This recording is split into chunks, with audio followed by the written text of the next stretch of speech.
Caras alunas, caros alunos, passemos ao anexo 3 e 3A.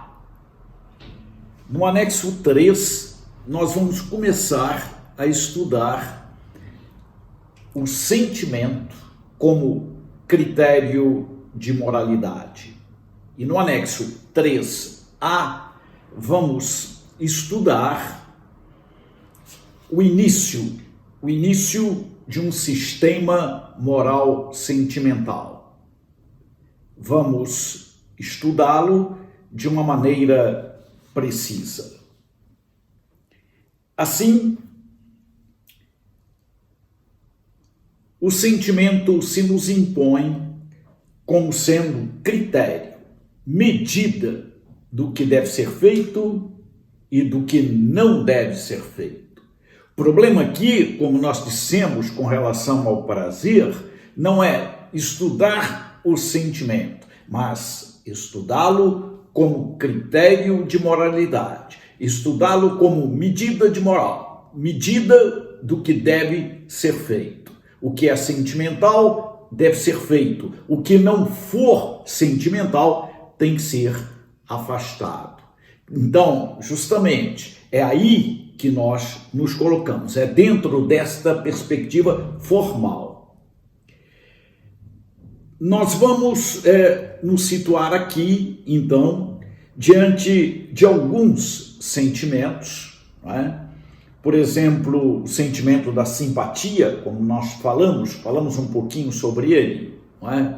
Na aula passada, o sentimento da honra, não é? Falamos um pouquinho na semana passada, também nos referimos à honra como sentimento. É sempre assim, né? O que é simpático é moral, é o que deve ser feito. O que não é simpático é o que deve ser feito também, simpático ou antipático. O que é simpatia? Sympathien. Pathien é sentir, né? Ser patético. Sonata patética, sinfonia patética, quer dizer, cheia de sentimento, cheia de emoção.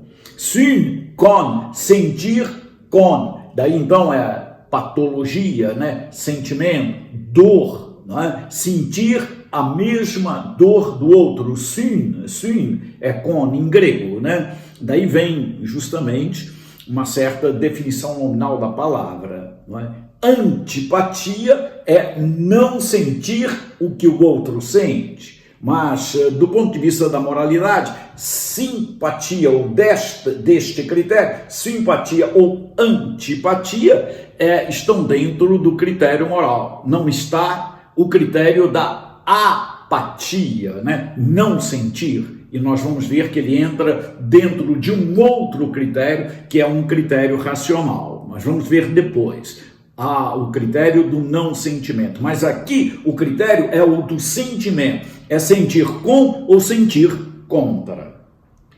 A honra é a mesma coisa, não é? O que proporciona a honra, o que me fornece, digamos assim, o sentimento da honra, a honra como sentimento, é o que deve ser feito. Eu vou honrar determinada instituição, eu honro determinada instituição, em outras palavras, eu devo honrar a determinada instituição, é uma honra para a instituição tê-lo ou não tê-lo. Então, aí estabelecemos a honra como critério.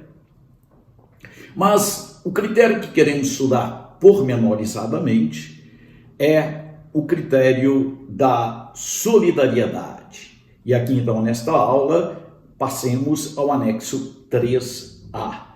É a moral da solidariedade. Solidariedade como sentimento. Então, passemos ao estudo minucioso deste critério. A moral da solidariedade, ou a moral da humanidade, ela nos é proposta através de um autor muito conhecido, e que foi extremamente importante, desculpem, no século XIX. Este autor chama-se Auguste Comte, Augusto Comte. Comte escreveu uma obra intitulada La Philosophie Positive, a filosofia positiva. E nesta obra, este é o seu opus sum, sua obra maior, ele vai dizer o seguinte, vai colocar a seguinte tese. Ocorre com a humanidade o que ocorre na vida de cada ser humano, de cada homem. Ocorre na vida de cada ser humano o que ocorre na vida da humanidade.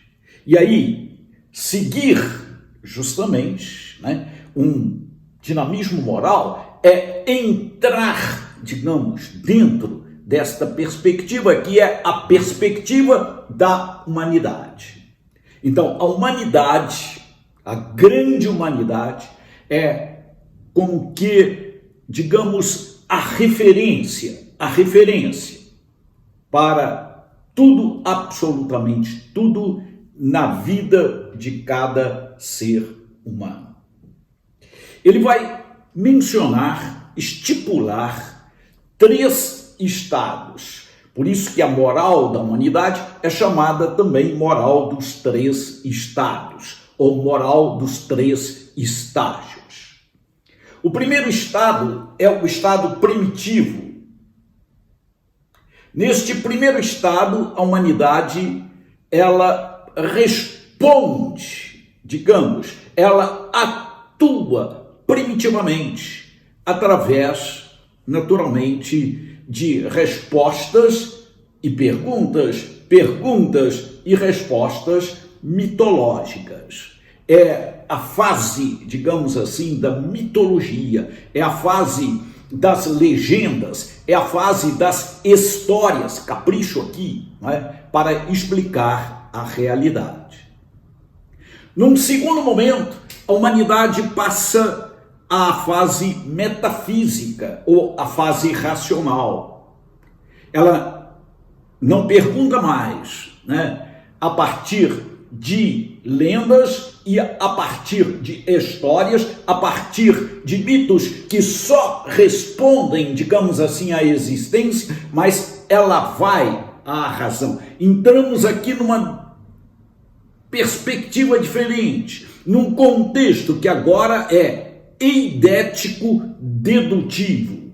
Vamos então entender a realidade de uma maneira metafísica, de uma maneira racional, de uma maneira, diria, filosófica. É a filosofia, a história da filosofia toda, né, incluída dentro desta perspectiva. Agora, há resposta racional, há uma resposta eidética, quer dizer, através de um eidos, através de uma ideia, através de uma racionalidade, não é, construída pelo próprio homem.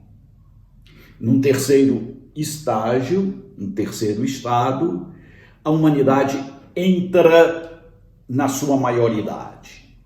É o século XVI e é do século XVI em diante. Vamos entrar, então, na fase positiva. É a fase da indução, é a fase da experiência, não é mais a fase do quale, mas é a fase do quantum, né? É a fase, digamos assim, da explicação científica, da explicação matemática, é a fase do número, é a fase do dado, é a fase de todo o naturalismo. E aqui eu não preciso mais de argumentações, eu tenho fatos. É a fase dos fatos, do fato. E contra fato não há possibilidade de uma argumentação. Uma argumentação não contraria o fato. Não há argumentação que contrarie um fato. Por quê? Porque o fato é ou não é. Se é, pronto, é uma situação de fato.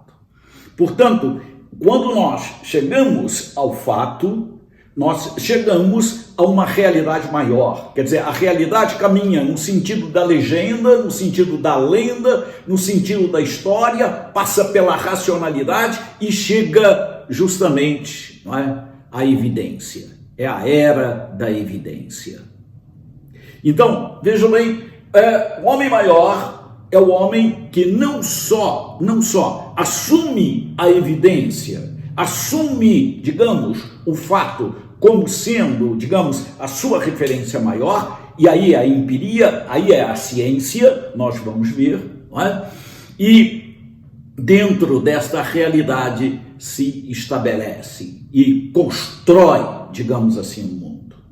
A humanidade passou por essas três fases. Assim também o homem, quando nasce, quando cresce, quando se desenvolve e quando chega à maturidade dentro desta perspectiva. Da mesma forma, ele nasce na legenda, ele nasce na lenda, ele nasce nas histórias, nas historinhas, vai se socializando e na medida em que socializa, ele caminha no sentido de uma racionalidade, ele pode até ficar nesta racionalidade, mas ele deveria dar o salto. E a filosofia tem que dar este salto, Qual, eu diria, é o salto numérico. É o salto numérico, né, no sentido do número mesmo, no sentido da matemática, né? E eu diria, no sentido da informática, no sentido da ciência, tal como hoje ela se nos apresenta. O que Comte realizou foi justamente isto. Ele transferiu o que ocorre dentro das ciências exatas, do exatismo, para as ciências humanas e sociais. Quer dizer, o critério que é o critério de todo exatismo, é o critério da física, é o critério da química, é o critério, digamos, das matemáticas, né? No seu complexo todo, nesse mundo todo matemático, não é? Ele transfere para as ciências humanas e sociais. E aí, então, aplica o critério de uma maneira formal. Nesta linha de Comte, nesta linha que ocorre, digamos, dentro da sua perspectiva, né? Evidência, ciência como evidência, dado científico, não é? E tudo é lido através desta perspectiva. Nós vamos encontrar no século XIX, né, uma influência enorme, não é? Enfim, as ciências todas, esse é o modelo, digamos, kantiano, é um modelo francês, né? Passaram por esta perspectiva. Nós aqui no Brasil, né, herdamos dentro digamos, de nossa influência francesa, né, enormemente esta perspectiva.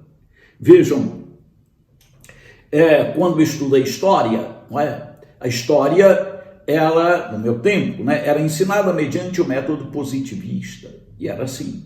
Não é? O professor vinha e falava, olha, hoje a aula será sobre invasões bárbaras, ou hoje a aula será sobre as invasões árabes.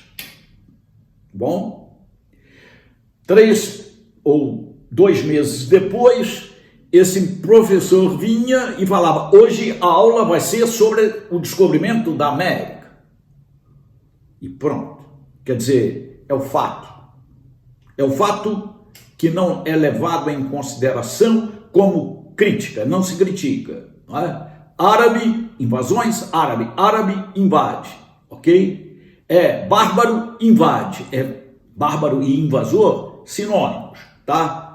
Espanhol, português, descobre, ok? Então, é assim, né? É essa estratificação, é assim, né, o positivismo na história. Da mesma forma, na medicina, né, foi assim, essa estratificação, não é? É a medicina que virou justamente a ciência do órgão, não é?